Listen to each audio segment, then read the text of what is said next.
Hey guys, welcome back to my channel. So today's video is a chit chat. I want to talk about gender disappointment.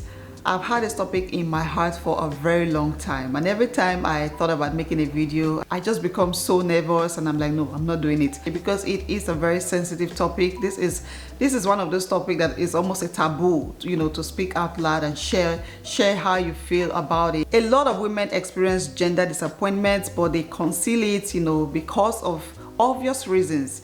You don't want to be judged, and people are not kind with their words at all. People can tell you you don't deserve to be a mom.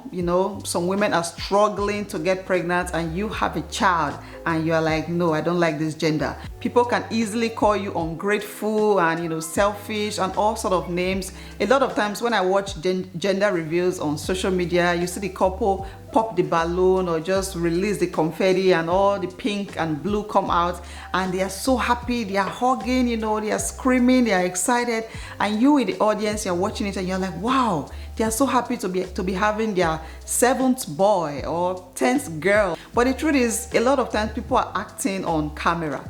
I can tell you that once the camera is off and there's nobody there, oh my God, those couples will literally be bawling and crying their eyes out. I have also noticed that a lot of times when women experience gender disappointment, they feel this pressure to say the right things. We just want a healthy baby. It's not really about the gender. Anyone that God gives us will take. A healthy baby is more important, and you're having the 5th boy or whatever, And yes, a healthy baby is absolutely more important, but when you are experiencing gender disappointment, there's a pressure to act a certain way and say the right things because you don't want to be judged, you don't want to be criticized. So when I got pregnant with my very first pregnancy, oh my God, I wanted a baby girl so bad. I'll be referring to the baby as a girl. I know it's a girl. I already had all these baby girl names. Look, you guys, I come from a house that's full of girls. I have 4 sisters. So I felt like I only knew what it means to be a mom to a girl. I didn't know a lot about boys. I just thought, of course, I'm going to have a little girl. I had all these activities planned. I'm going to dress her up like a doll. We're going to just, be matching, me and my mini-me, do tea parties. Like, I had all these girly thoughts and plans and visions and dreams that I wanted so bad. So the day we went for the ultrasound, I remember I was so confident it was a girl, okay? When the technician confirmed that it was a boy we were having, I just felt defeated. That was the first feeling that came to me. I felt this overwhelming defeat. And I didn't get excited about that pregnancy until my 2nd trimester, when we started searching for baby names, shopping for the baby, creating a nursery, just preparing for a baby. That was the first time I started getting really happy and excited. I don't even know when that feeling, when the whole disappointment when it left me. By the time my baby came, I was too excited to be a mom than to think about the gender of the baby, okay? Gender disappointment can come with a lot of emotions, including sadness, anger, shame, regret, guilt, and a complete disconnect from the pregnancy or the baby, because sometimes it can linger to even when the child is born. You just don't feel any connection to that child. Some women regret, even getting pregnant. Some women feel this guilt. You feel guilty about being disappointed about the gender of your baby.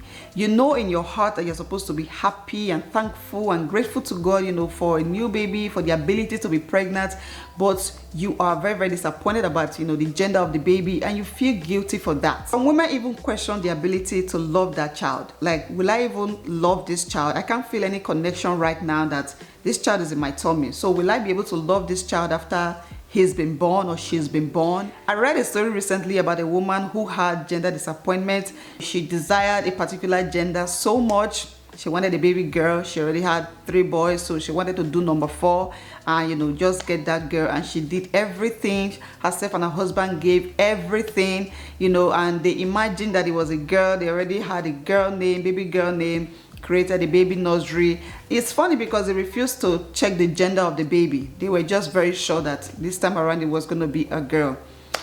Anyway, in the end, it happened to be another boy, a 4th boy. So this drove her to even a darker place, a very deep, dark place.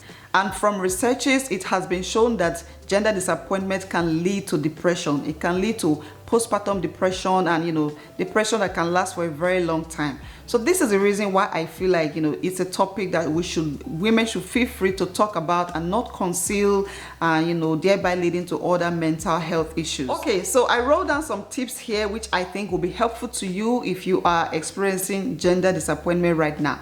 Number one is your feelings are valid. Everything you're feeling right now, it is 100% valid. Don't feel guilty for feeling that way, okay? Because it shows that you are human. It shows that you are human and you have real emotions. Some people live in denial, they just pretend like, oh, this was all I ever wanted. I don't really care about the gender.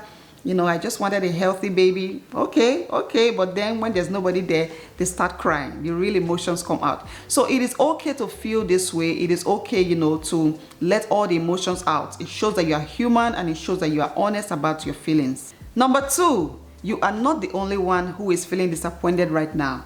And I'm talking to you, the pregnant woman or the woman that just had a baby that she did not desire. You are not the only one feeling, this regret or sadness right now. Your husband or your partner is equally disappointed. Especially if he desired, the same gender as you, then of course he is disappointed. He may not show it. Men don't show emotions a lot. He may not show it, but I can tell you that he is also disappointed. Your close friends and family members, if they know how desperate you were for, this particular gender, then they are equally disappointed. I had a friend in college that, she received a call that her sister had a baby, her older sister had a baby, and for the first moment she screamed in excitement, and then the next moment she was crying because they told her it was not the gender that they were all looking forward to. Her sister was crying, her mom that called her was crying, my friend herself was crying, and this is a family member, this is not the person who experienced the pregnancy. Another thing is, most times gender disappointment is just a temporal feeling. Sometimes it can last throughout your pregnancy, from the moment you find out what you're having until the end of your pregnancy. It can last after your baby is a year old, 2 year old, 3 year old. It can last for a long time, but eventually it goes away. Okay, there are some cases where gender disappointment leads to depression, like depression throughout your pregnancy and after your pregnancy. That's postpartum depression. And in some cases it can be very extreme, like really severe, depression. Now if you're experiencing something like this, then you definitely want to speak to a professional, talk to a therapist. Your husband can be your therapist, it can be your friend, it can be your mom. You can also join parent support groups and talk to other parents who have experienced gender disappointment. Some of those groups, you can find them on Facebook.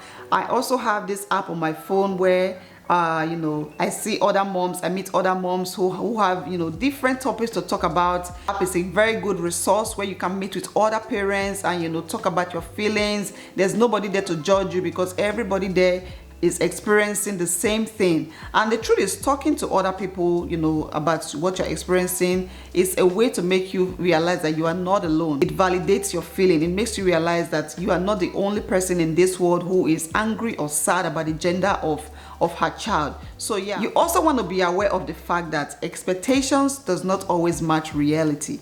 So I was thinking that because I grew up in a home that was filled with girls, I only know how to hang around girls, then I may not be a good mom to my son. I didn't know anything about being a boy mom, so there was just no way I could do it. But today I have 2 boys, and tell you that my boys are wonderful. I am a great mom to them. Like we are pals, we are friends, okay? So yeah, expectations does not always match reality. You may be thinking that I'm gonna have a little girl who will look like me, who will just, my mini me, and she will come out not looking anything like you, or just not interested in the things that you are interested in. You also want to be gentle with yourself while you're working through your emotions. It is okay to take your time to grieve all the dreams and fantasies that you had about your desired gender. The truth is, this is a child that's going to live with you for the rest of your life. So you want to take your time to heal so that you can finally enjoy, this child, this blessing that is in your life right now.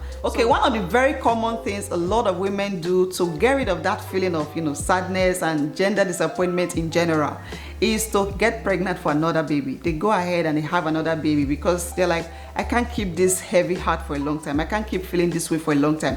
I'm just going to try again. And you know, a lot of times some women are lucky.